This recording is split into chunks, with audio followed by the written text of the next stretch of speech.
మాకు ఇప్పుడు కష్టపడి కట్టుకున్నాం ట్యాంకి కాడి నుంచి 2 గుట్టలు సన్న ఇప్పుడు ఇది 3వ సారి మేము కట్టుకోవటం. నెల నుంచి పనులు లేకోకుండా ఏం లేకోకుండా ఈయన సాయం చేస్తాడని ఈయనకి డబ్బు లేకుండా ఓటెత్తి అన్యాయం చేసి ఎవరికేసారమ్మా ఎవరికేసారు ఎవరికైతే జగన్ రేవంత్ రెడ్డి గెలవాలనే రూపాయి లేకోకుండా గెలిపించినాం. ఏమైనా ఒక్కసారి ఆయన కొంచెం సాయం చేస్తాడని. కరెంటు సంవత్సరం నుంచి లేదు, నీళ్లు లేవు, నిప్పులు లేవు, కడుపుతా ఉన్న పిల్లలు అన్ని నెల నుంచి పోలీసు వాళ్ళు వచ్చినా కూడా ఒకరోజు తిని ఒకరోజు తినకుండా ఉన్నాం సార్.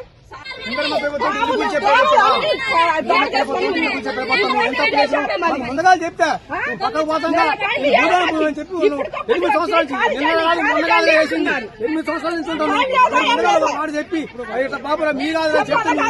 అసలు ఎవరు చెప్పు లేదా ఏం లేదా హఠాత్తుకు వచ్చి హైకోర్టు ఆర్డర్లు గౌరవించరా ఏటి గౌరవించరా ఏమీ చేయరా ఇది న్యాయమేనా?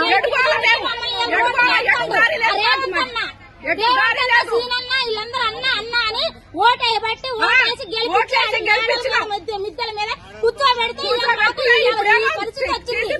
ఈ పరిస్థితి తీసుకొచ్చాను మమ్మల్ని. మా ఎంగిలన్న 8 సంవత్సరాలు బట్టి ఇక్కడ ఉంటున్నామండి. కనీసానికి ఎప్పుడు ఏ రోజైనా కంటి నిండా నిద్రపోలేదు నీవు. చెప్పారా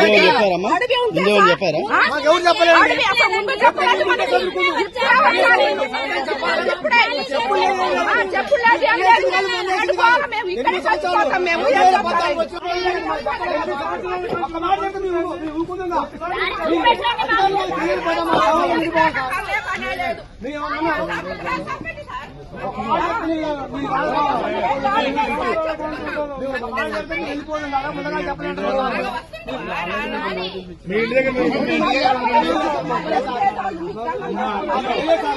ఇప్పటికైనా తొందర చేసుకుంటే బాగుంటుంది.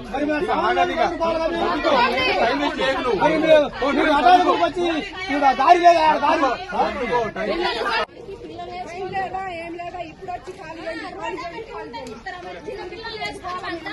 ఏ మాయా ఇక్కడే చచ్చిపోతాం అందరూ, ఆడలు పిల్లలు అందరూ ఇక్కడే చచ్చిపోతాం. అప్పుడు ఎటు దారి చూపిస్తారో చూపించండి మీరు చెప్పండి. ఈయన చచ్చిపోతాం కిరణాలు వేసుకొని కిట్లు వేసుకొని కాలపడి ఇక్కడే చచ్చిపోతాం మేము. అసలు మేము ఎట్లా వేస్తాం